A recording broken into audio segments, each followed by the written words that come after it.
What's up, family? Jared the Bossman here. You're tuned into the Bossman Show on AM 1010, AM 1430, 1055 The King.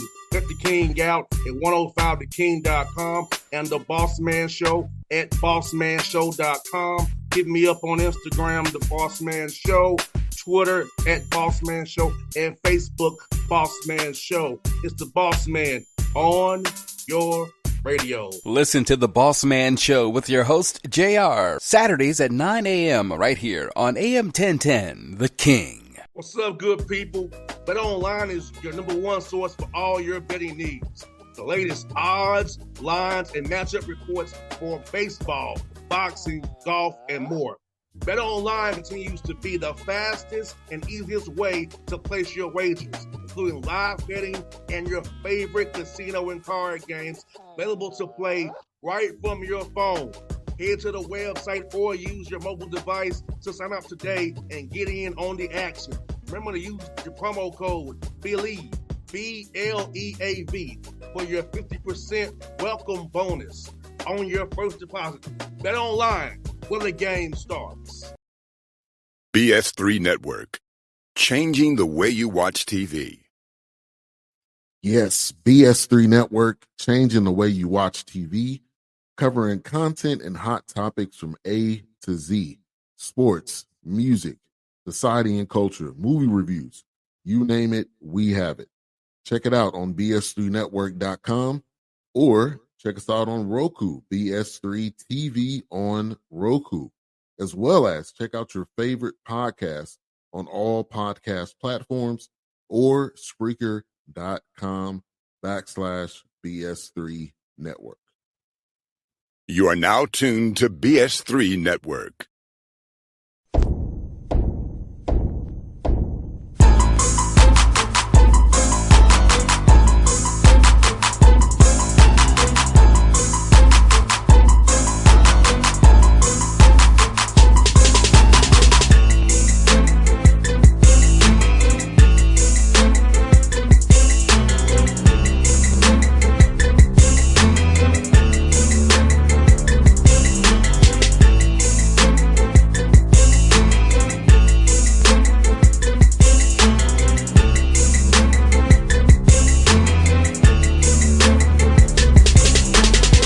Folks, back on the Bossman Show, friend of the show, Coach Travis DeCuire with me on the Bossman Show. Montana Grizzlies out of the Big Sky Conference.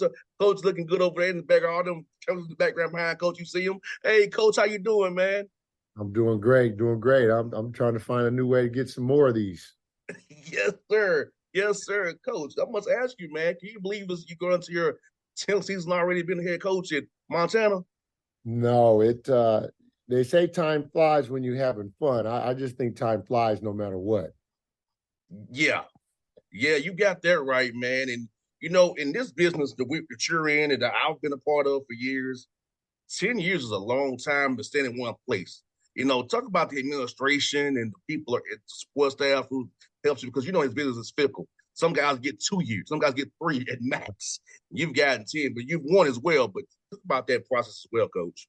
No, it's difficult. I think, you know, my years as an assistant coach, right? I was 11 years as a Division I assistant coach on the East Coast in the CAA and on the West in the Pac-12. And you see a lot of good coaches come and go, and a number of reasons, right? Obviously, losing does it, but even the ones that have won and created new expectations for themselves and their programs, and then being asked to live up to that standard that they set. And, you know, the game changes. The industry changes, college athletics change, you know, probably as much these last 3 years as it had in the 20 years prior. So it's difficult. And I think the most important piece is to surround yourself with good people and people that have common goals and common values as you.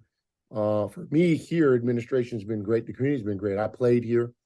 So I think I had pretty good feel going into this of what it takes to you know, grow support and get the community behind you, but also the type of student athletes that you got to bring into a place like this to have success. So it's been a group effort, and I'm very appreciative of the support I've had from the president.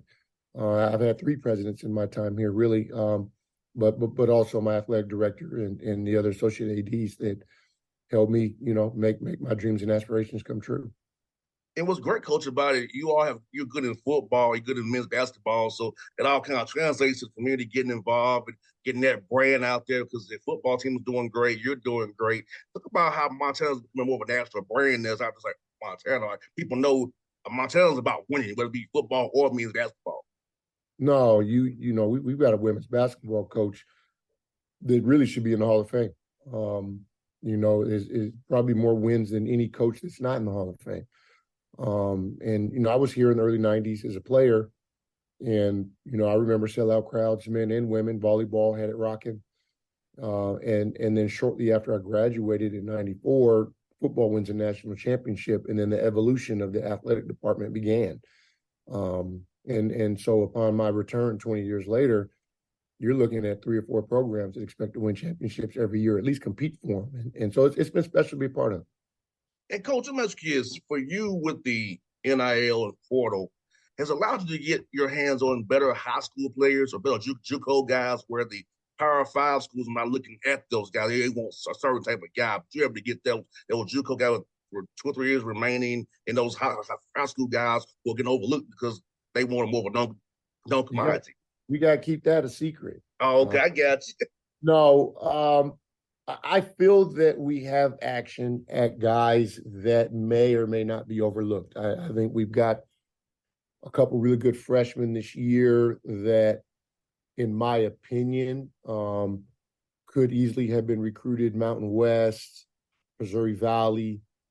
And some of those schools looked at them, but they decided not to move. And when you look at what they took, instead, it was transfers. And I just think that nationally, everyone's trying to stay older.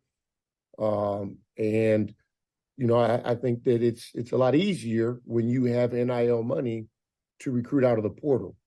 But for me, I honestly believe that if you recruit young men that you can't get a peer evaluation of and get to know, you can make a lot of mistakes. And I think COVID really showed that. We really had this thing going in the right direction. And then with COVID recruiting, some things just didn't fit. Some pieces didn't fit. The culture went the wrong direction. So it took us a couple of years to get it back to where we had it. And I feel we're there now. And so for me, yeah, the answer is yes. I think we do have an opportunity to pursue high school kids that we may not have or may just not have is a higher level of competition for those kids, and it's more like opponents for those kids. And so we'll continue to recruit high school kids. We've got 4 seniors on our team, and in a perfect world, we'll sign 4 high school kids and then replace transfers with transfers. 100%. And Coach, like you said, man, I feel like getting to know somebody, building that relationship with them and their parents, not over a Zoom call or a phone call, but having that face-to-face touch point really helps you. Because even with me, and I evaluate interns, it was hard for me doing interns over Zoom for my show. But getting to know these interns personally now, I can pick the right people because people can present themselves on a Zoom call a certain way, but in real life, they're really not what they present on Zoom call. So I'm with you. And I feel like this time, Coach, where these guys kind of poach your guys to play for them, you have to kind of re-recruit your guys, but you bond with them. They love the culture. I'm likely to stay and leave and not take that quick money and get burned on the back end. But then I sit on the bench at a Power 5 school. Right. There's a lot of guys getting paid to watch games. I always believe time spent, right, tells a tale about anyone, any individual or a family.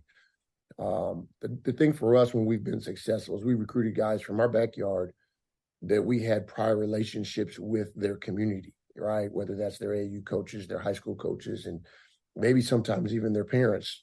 As we all get older in this game, there's more and more student athletes that are raised by, parents that are my age. But I think it's important to spend some quality time with people, get them to campus. Because at the end of the day, a lot of coaches make promises they can't keep. And I really don't believe in that. I'm a promise to graduate your son. If they're here, they put a jersey on as a senior, 100% of them are going to graduate. I can promise that this environment, this atmosphere is going to be incredible. We'll treat them like family. And the rest, they kind of have to make happen, right? We're going to put our best foot forward and try to develop them and put them in position to be successful. But if they don't put that extra work in and that time in, a lot of the dreams and aspirations they have for themselves won't come true. And the other thing is adversity is always going to hit. Every student athlete goes through some sort of adversity. Yes. And so the biggest, issue is when you don't have relationships with their people, you can't get them through the things that are tough for them. Between 18 and 22, they don't know how to problem solve, and it's getting worse with social media and phones and things like that. And so they need our help more than they ever have. And I just think we lose sight of that. And Coach DeCuire, I think this is also what you said is important because I know for me, I'm almost 40 now. And things I was told at Tennessee State by my coaches, it makes sense to me now as almost a 40-year-old. I think because at 18 and 22, I was like, man, whatever. But now I say I apologize for not listening to you then. But now being an adult, have my own business, trying to make money on my own every day, man, it's like things you said to me really resonates to me now, almost 40 and when I was 18, 20 years old. Yeah, we hear that a lot, man. And it's unfortunate, but it's fortunate. It's natural, right? It's the same thing with your parents. I didn't think my parents were right about everything that came up, especially things that were hard. And so what I saw, at other places, I thought might be a better situation for me or a better answer in terms of how to progress through adversity. I tell my guys a lot, you might just like me right now. You'll love me later when you go through some experiences that will help you appreciate what I am doing. And that's when you have children, and that's when you have real responsibilities and you have to pay bills, and you don't just wake up in the morning and have a check in the mail from an athletic department or, a direct deposit from an athletic department called scholarship. There's going to be a point in time where you're going to have to go out and clock in. At least most of these guys, a few of them will be professional athletes, but even then, there's a level of responsibility. Some of these guys get sent home from playing places, and the light comes on, and they realize that accountability is real. And it's unfortunate that most of them don't learn that until they leave, because the most important thing for them is their dream, right? How much playing time, how many shots they get. And it's unfortunate, but that's what we're here for. And Coach, I really wish I had a plan while I was playing ball, but I did not have a plan. I thought I was going to play the NFL. I got cut 3 times, right? And just so happened, the radio thing happened for me. But I'll say that if I didn't get my degree in business, like the football, basketball part, that's easy. I played it. I know about that back and forth. But the off the air, handling business, accounting, if I didn't go get my degree in business, my MBA, I would be screwed. So I tell any young man, even though I didn't have a plan per se while I was in college, the degrees I got helped me right now in what I do every day. Right. Look, when you have a diploma, you've proven that you can finish something that you started, that you actually can sustain a commitment to something. That's not always easy. And for us here, we try to take another step with that and encourage internships, work experience. I think as a student athlete, for me back in the day when there weren't time limitations, there wasn't enough time to do that. It was the most important thing, and the focus was working on your craft, and if you had extra time, it was for study hall to pass your classes, but it was never really work experience in your field. And I think it's important. And for us, it's worked out that, the large percentage of our guys that don't play professional basketball have left here employed. None of them want to talk about that though, right? Nobody wants to hear that. And so you just got to find ways. You talk about, after you're done playing football, whether it's 2 years from now or 20 years from now, there's going to be a day. And when that day comes, what's your transition look like? And you just use that as the carrot. And for some of them, they'll realize going in their senior year that they probably, this might be their last season. And then they have those things in their back pocket. And Coach DeCuire, let me ask you this, for your young men this summer in their workouts, or some young men who want to highlight who really grew as players this summer, and really somebody you're looking forward to seeing as fall starts here real soon and get ready for November 6th here? We had quite a few guys improve quite a bit. I think it was one of our most competitive summers. Our freshman class, we had some young guards come in and really push our upperclassmen guards. And so it's going to be interesting to see how those minutes play out. Your man by the name of Deshaun Thomas for us, transferred from Colorado State, and we kind of put him in a role that he wasn't necessarily comfortable with last year, but that was important for his future if he wanted to continue to play basketball. I think he embraced it this summer. I think he embraced it on both sides of the ball, and so I look forward to him executing it when it's against someone that doesn't wear the same colors as us. Laulu Oki, a D2 transfer that was a phenomenal defender, rebounder at the D2 level.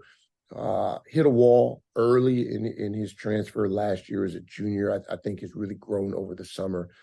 But some of that started with the tail end of the season last year with opportunities and things like that. So I think our front line got better.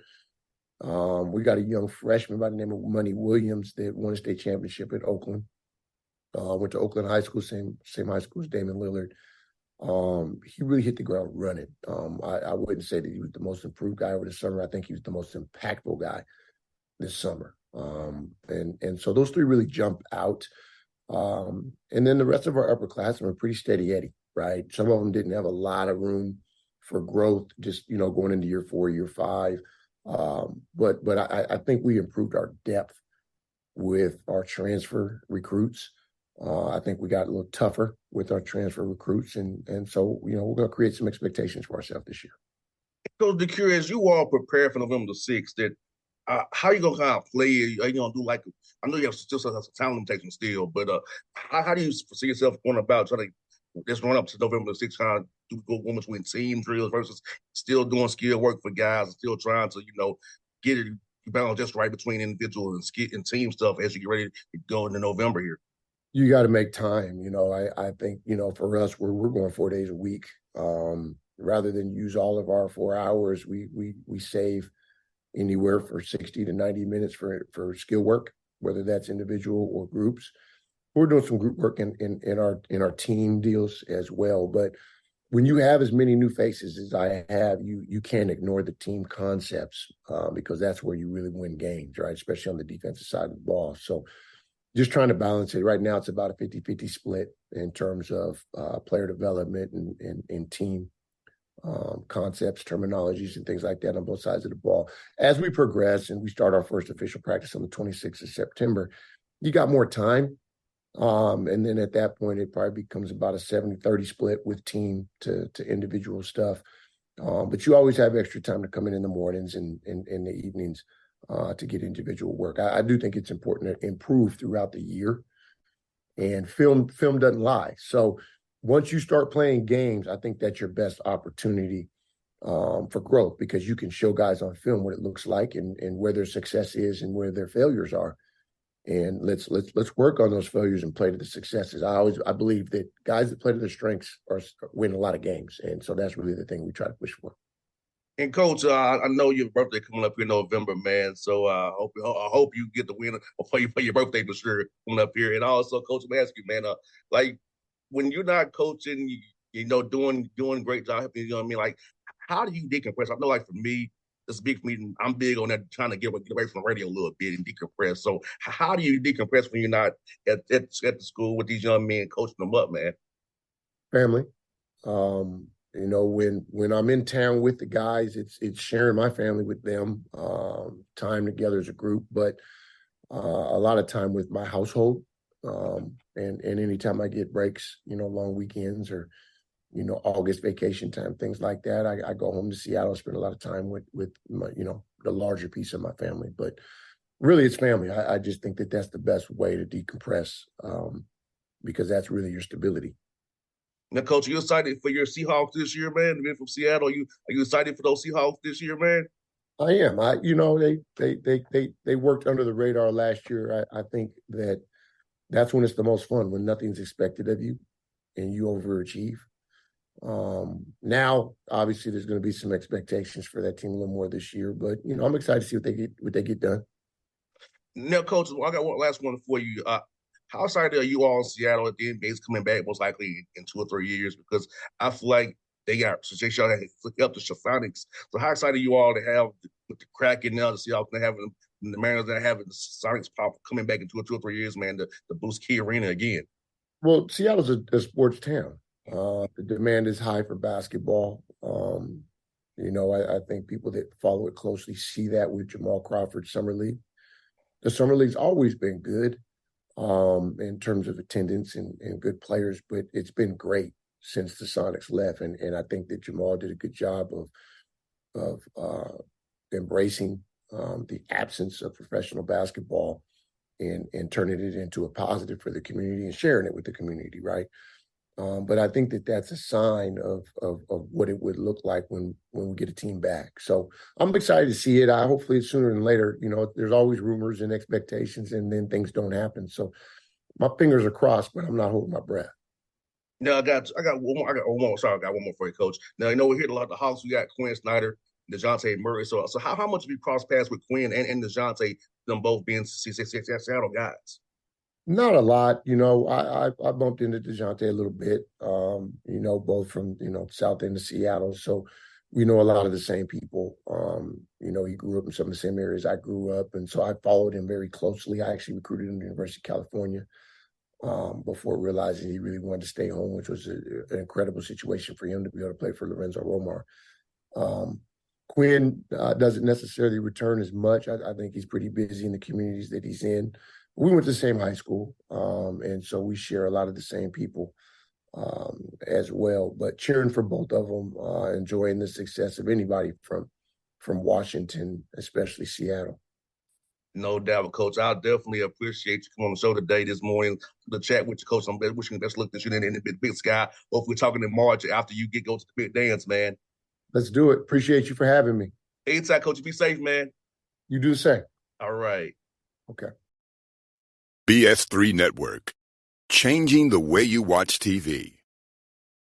Yes, BS3 Network, changing the way you watch TV, covering content and hot topics from A to Z, sports, music, society and culture, movie reviews, you name it, we have it.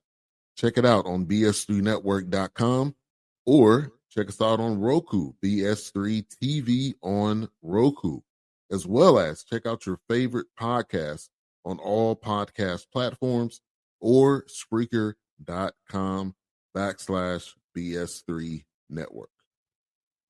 You are now tuned to BS3 Network. What's up, good people? Bet Online is your number one source for all your betting needs. The latest odds, lines, and matchup reports for baseball, boxing, golf, and more. Bet Online continues to be the fastest and easiest way to place your wagers, including live betting and your favorite casino and card games available to play right from your phone. Head to the website or use your mobile device to sign up today and get in on the action. Remember to use your promo code BELIEVE, BLEAV, for your 50% welcome bonus on your first deposit. Bet Online, where the game starts. What's up, family? Jared the Bossman here. You're tuned into the Bossman Show on AM 1010, AM 1430, 1055 The King. Check The King out at 105theking.com and the Bossman Show at bossmanshow.com. Hit me up on Instagram, The Bossman Show, Twitter at Bossman Show, and Facebook, Bossman Show. It's the Bossman on your radio. Listen to the Bossman Show with your host, JR, Saturdays at 9 a.m. right here on AM 1010, The King.